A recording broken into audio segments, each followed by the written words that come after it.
Welcome to Post-Match Chat's coverage of the IPL. I'm Atif Nawaz, and we've just seen the third game of the IPL 2021. The Kolkata Knight Riders have defeated the Sunrisers Hyderabad by 10 runs. It sounds like it was a lot closer than it was, but asal mein, Rohit Juglan, my special guest today from Yari Sports, it was actually not as close as the scorecard makes it look, है ना? बिल्कुल बिल्कुल मतलब अगर आप 10 run देखेंगे, किसी ने मैच समरी देखी होगी तो वो सोचेगा कि यार बहुत क्लोज गेम था, मिस कर दिया। बट अगर आप मैच को पूरा अगर आपने फॉलो किया हो तो आपको डेफिनेटली इस बात का पता होगा कि यार ये मैच शायद उस वक्त पे खत्म हो गया था जब डेविड वार्नर आउट हुए। लेकिन अगर आपने ये सोचा कि डेविड वार्नर आउट होकर ये मैच खत्म हो गया, तो फिर जॉनी बेस्टो ने जिस तरह से किया, again a partnership with Manish Pandey, उसके बाद ऐसा लगा कि क्या सनराइजर्स हैदराबाद दोबारा गेम में आ सकते हैं। लेकिन फिर उसके बाद जिस तरह के आई थिंक फैसले लिए सनराइजर्स हैदराबाद के मैनेजमेंट ने, किस बैट्समैन को ऊपर भेजना है, उसके बारे में शायद हम आगे बात करेंगे इन डिटेल की कैसे क्या गलती हुई। लेकिन मुझे लगता है कि आपने बिल्कुल इसको सही पॉइंट आउट किया कि अगर मैच समरी को आप देखें, जस्ट 10 रन का डिफरेंस है, लेकिन ये गेम ऊपर नीचे, जैसे कहते हैं ना कि इसके अपने अपने वो थे, कहीं पे नीचे जा रहा था, फिर कहीं पे ऐसा लग रहा था कि यार हैदराबाद कहीं इस गेम को जीत जाएगा। तो ये थे मोमेंट्स थे इस मैच में। बिल्कुल रोहित, थोड़ा बच के, that light behind you wants to overshadow you and I don't want the light to take your, we want to see your handsome face, we don't want to see the light, ठीक है? Very nice, very very good. अच्छा यार, पहले थोड़ी कोलकाता की innings की बात करते हैं। Nitish Rana, 80 from 56, superb innings. But when I was on commentary, my commentator with me was talking about Shubman Gill, like all the hype is about Shubman Gill, Shubman Gill, Shubman Gill, but it was the Nitish Rana show today. 80 from 56, amazing innings. अब बिल्कुल शुभमन गिल की अगर मैं बात करूं तो उनसे उम्मीदें बहुत थी, क्योंकि ऑस्ट्रेलिया उन्होंने अच्छा किया था। मैं ये नहीं कहूंगा कि उन्होंने इंडियन टीम में कुछ ऐसा कर दिया था कि बहुत कमाल कर दिया था, लेकिन जब आप इंडिया को रिप्रेजेंट करके आते हो, फॉर दैट मैटर अगर आप प्रसिद्ध कृष्णा का परफॉर्मेंस देखें तो उनकी बॉलिंग में आज एक कॉन्फिडेंस दिख रहा था, बिकॉज उन्होंने इंडिया रिप्रेजेंट कर दिया है। तो लोगों को लग रहा था शुभमन गिल भी अब अच्छा कर आए हैं, सुनील गावस्कर उनकी तारीफ कर रहे हैं, ना, एवरीवन अराउंड जो क्रिकेटिंग फेटर्निटी है उनके बारे में बात कर रही है बहुत अच्छा कि ये खिलाड़ी अगला बड़ा खिलाड़ी हो सकता है। बट उनका उस तरह से गेम आज शुरुआत उन्होंने नहीं किया, लेकिन बहुत जल्दी होगा उनके बारे में कुछ कहना। लेकिन फिर आपने जिस तरह से बात की नीतीश राणा और खासतौर पर राहुल त्रिपाठी, नीतीश राणा ने अपना टाइम लिया, बहुत अच्छे स्ट्रोक्स लगाए, लेकिन राहुल त्रिपाठी ने जिस तरह से शुभमन गिल का विकेट गिरने के बाद टाइम नहीं लिया, वो मुझे और ज्यादा उस इनिंग्स ने और ज्यादा इंप्रेस किया। उन्होंने आया और काउंटर अटैक स्टार्ट कर दिया। हम लोग यहाँ पर बात भी कर रहे थे स्पोर्ट्स यारी में कि कैसे फुटबॉल का हम एग्जांपल दे रहे थे कि कैसे मैनचेस्टर यूनाइटेड ऐसा करती थी एक टाइम पे कि भाई they were the masters of this counter attacking game, Alex Ferguson के टाइम पे, सर एलेक्स फर्गुसन के टाइम पे। तो वो कहीं ना कहीं हमें लगा कि यार थोड़ा सा वो Manchester United style of batting था, लेकिन बहुत कमाल की इनिंग्स खेली, और खास तौर पे नीतीश राणा और Rahul Tripathi. Yeah, Rahul Tripathi, fantastic. 53 from 29 deliveries. Very, very effective as well. And as you say, immediate impact. Like he came in, आजकल काफी players हैं, वो जॉस बटलर का इंटरव्यू लोग बार बार उसको रेफरेंस करते हैं कि इसने कहा कि I don't mind taking my time because I know I'm only 3, 4, 5 shots away from recovering my strike rate.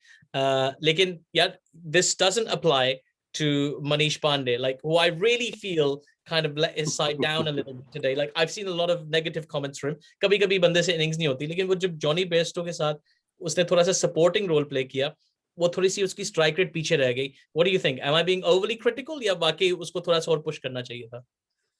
नहीं, आप बिल्कुल ठीक है, आप बिल्कुल ठीक है, क्योंकि एक वक्त आ गया था जब बेस्टो आउट होकर गए, उसके बाद अब मनीष पांडे को बोलना चाहिए था कि अब मैं जिम्मेदारी ले रहा हूं, क्योंकि पीछे अभी बैटिंग थी। ऐसा नहीं था कि देखिए जो हमने देखा कि नबी कैन हिट, जो मतलब हमें पता था नबी आज हिट नहीं कर पाए, बल्ला नहीं चला उनका उस तरह से, जिस रोल को प्ले करने के लिए उन्हें भेजा गया था, आई थिंक उसको वो फुलफिल नहीं कर पाए। बट नबी कैन बैट, उसके बाद अब्दुल समद को क्योंकि उन्होंने लेट भेजा, इस बीच वहां पर विजय शंकर भी थे, फिर हमें पता है राशिद खान भी हिट कर सकते हैं। तो उन सारी चीजों के लिए उनके पास 3-4 बैट्समैन थे। तो मनीष पांडे कह सकते थे मोहम्मद नबी को कि अब मैं हिटिंग करना शुरू कर रहा हूं, और यहां से अगर गेम को बनाना है तो हम में से किसी एक को अच्छा खेलना होगा।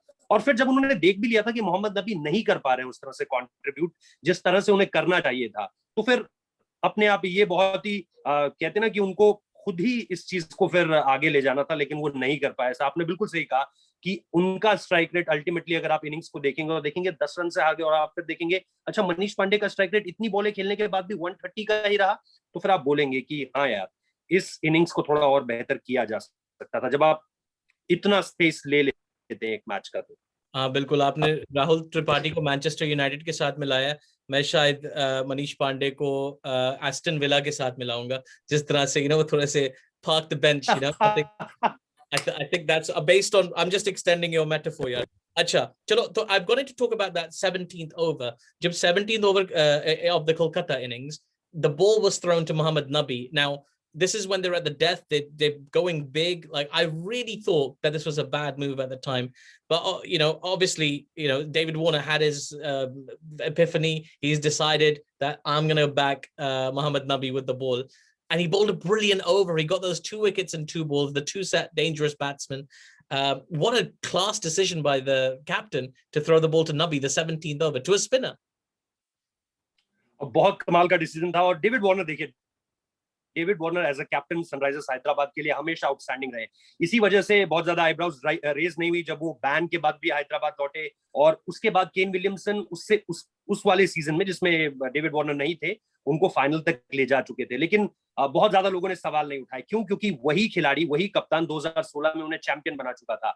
और आप अगर सनराइजर्स हैदराबाद की थोड़ी सी हिस्ट्री देखें ना, तो आपको लगेगा कि यार थोड़ा सा ना अंडररेटेड रखते हैं लोग, इन लोगों के बारे में ज्यादा बात नहीं करते हैं, इन लोगों के बारे में ये बहुत जल्दी ये कह देते हैं कि अरे यार नहीं, इन पे आप प्ले ऑफ में बहुत जल्दी इन तक मत पहुंचिए। लास्ट सीजन भी उन्होंने ऐसा किया था। शुरुआत उस तरह से अच्छी नहीं हुई, बट जैसे जैसे टूर्नामेंट आगे बढ़ता रहा, अल्टीमेटली वो लोग प्ले ऑफ्स के लिए क्वालिफाई कर गए। तो अगेन एक बहुत शानदार डिसीजन था आज भी। अगर आप नबी का खासतौर पे ये देखते हुए कि इस पहला जो अगर आपने मैच देखा, उस पहले मैच में हमने देखा था कि स्पिनर्स बहुत ज्यादा अच्छा नहीं कर पाए थे, चाहे वो आरसीबी के रहे हो, चाहे वो मुंबई इंडियंस के रहे हो। राहुल चाहर को भी मार पड़ी, यूजी चहल को भी मार पड़ी, और यूजी चहल की काफी पिटाई हुई। लेकिन उसके बाद भी यहाँ पर हमने देखा कि उन्होंने नबी पे ट्रस्ट बनाए रखा, और नबी ने करके दे दिया 2 विकेट्स। और वहीं से हमें कहीं ना कहीं ऐसा लगा कि हाँ यार, वो केकेआर जो 220 एक वक्त पे लग रहा था कि बहुत आसानी से पहुंच जाएगी, नीचे आ गई थोड़ा सा। हाँ बिल्कुल, रविचंद्रन अश्विन को भी attack किया गया था in the previous game. All the players are going after the spinners on small grounds. Obviously Chennai is a little bit bigger, and also there's more in the wicket. The ball holds up a little bit. It's a bit slower, but yeah, Owen Morgan came down the order, didn't make a huge impact. Dinesh Karthik with a nice little cameo, I thought.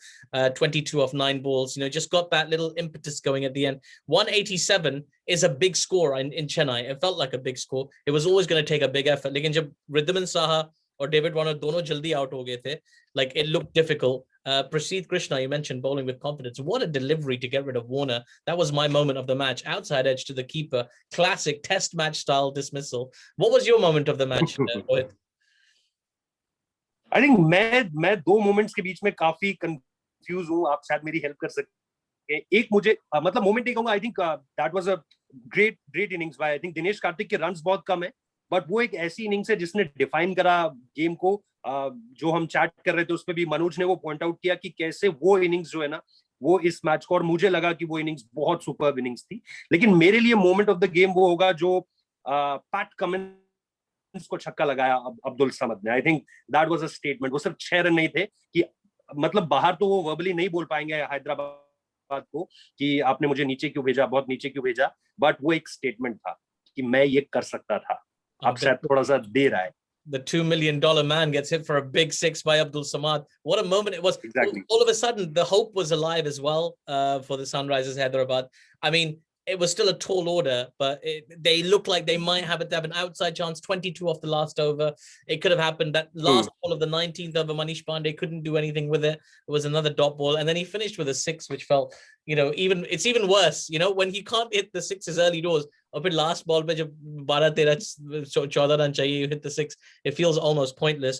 But has to be said, Andre Russell last over was superb ना। बहुत बहुत कमाल का। और कितनी fitness, आप fitness देखिए उस खिलाड़ी की। आमतौर पर फिर वही कि हम जो बात लगातार कर रहे थे कि आंद्रे रसल बॉलिंग रनअप कमाल का लग रहा था, लेकिन मुझे एक और चीज, जब फास्ट बॉलर थोड़ा सा अपनी इंजरीज को लेकर के थोड़ा सा स्कैरी फील करता है ना, तो वो क्या करता है कि डाइव्स लगाने से वो बिल्कुल बचता है। लेकिन आज का मैच अगर आप हाइलाइट्स में भी देखेंगे ना, तो आपको 1-2 डाइव्स दिख जाएंगे आंद्रे रसल की।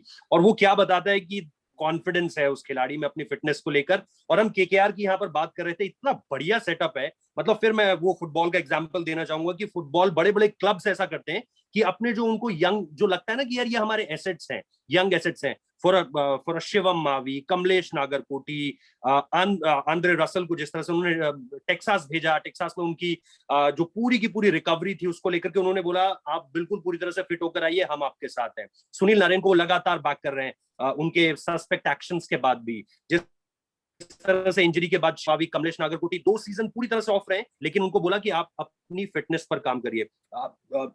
आई होप यू, आपको बिल्कुल पता होगा ये कि कैसे बड़े बड़े फुटबॉल क्लब्स ऐसा करते हैं यार, कि हमें अपनी आगे की पीढ़ी को बनाना है तो हमें क्या करना है कि उनको अभी से जो है उस तरफ नर्चर करना शुरू कर देना होगा। यही केकेआर कर रहा है। तो ये one of the best qualities है केकेआर की। और आंद्रे रसल की वो जो सारी की सारी जो फिटनेस पे उन्होंने काम किया है, जो मसल्स आज उनके दिख रहे थे, वो बता रहे हैं कि यार वो गाय बहुत फिट है। और जैसा आपने कहा कि वो ओवर उसी को रेप्लिकेट करता है। द कॉन्फिडेंस, आपको अपनी बॉडी पे जो स्किल्स पे जो कॉन्फिडेंस होता है, आपके मैनेजमेंट जो जिस तरह से आपको बैक करता है, आई थिंक वो 2-3 चीजें मिलकर उस ओवर को आई थिंक सम अप करती हैं।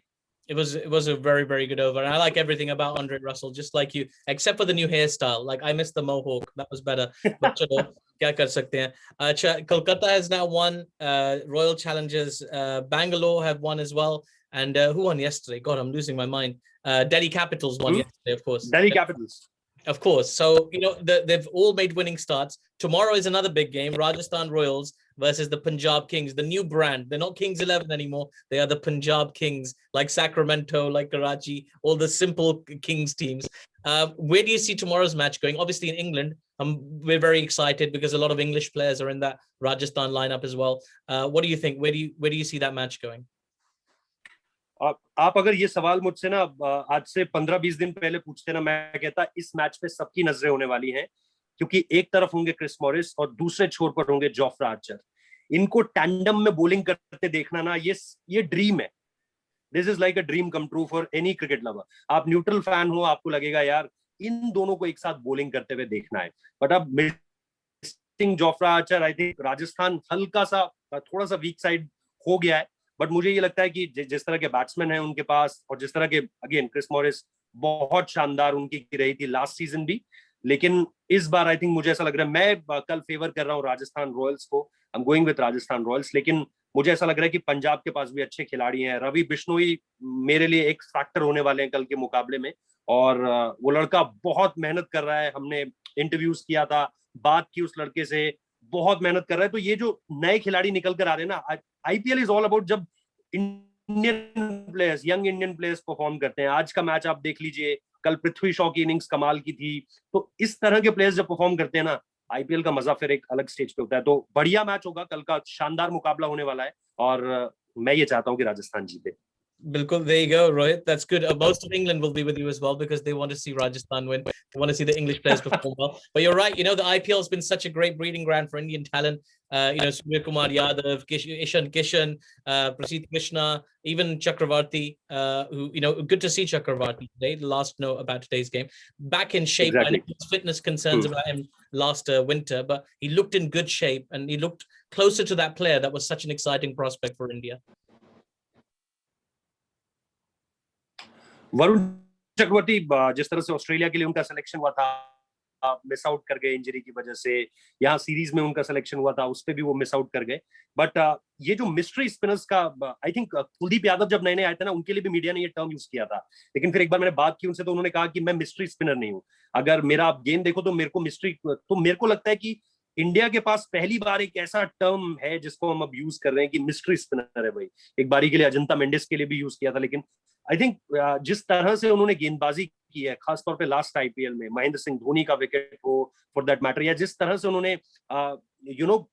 अपनी स्किल से प्रभावित किया है, आई थिंक वो मुझे सबसे ज्यादा अमेजिंग लगा है उनको लेकर के। जितने ज्यादा वेरिएशंस उनके पास हैं, जिस तरह से एक होता है ना कि यहां तक आकर भी उनके अंदर जो एक सबसे बड़ी बात किसी गेंदबाज की लगती है कि सीखने की ललक कितनी है आप में, आप अभी कितना और गेन करना चाहते हैं। आई थिंक वो मुझे वरुण चक्रवर्ती की सबसे ज्यादा इफेक्टिव लगती है, क्योंकि उस खिलाड़ी में है ये चीज कि अभी मुझे बहुत आगे जाना है। भूल जाइए कि उनकी उम्र क्या है, भूल जाइए कि उन्होंने अब तक कितना फर्स्ट क्लास खेला हुआ है या डोमेस्टिक खेला हुआ है। सिर्फ इतना याद रखिए कि वो खिलाड़ी अभी और सीखना चाहता है, and he seriously want to represent India. Absolutely, and hopefully we'll get to see Varun Chakravarti on the international stage again. Thank you so much, Rohit Jublan from Sports Yari. If you don't already, you got to subscribe to Sports Yari. It's a fantastic YouTube channel. They do a great show. It's very entertaining. And if Sushant Mehta had his way, it would go on for at least 4 hours a day. But it doesn't. You should watch it. It's brilliant. It's live. It's great. If you're interested, if you're in the UK and you want to listen to live commentary of the IPL, tune into BBC Sport, where myself and various other cricket commentators will be covering the IPL. We'll be back tomorrow with another post-match chat about another IPL game. It's a long tournament. We're going to be here for all of it. Until then, everybody, goodbye.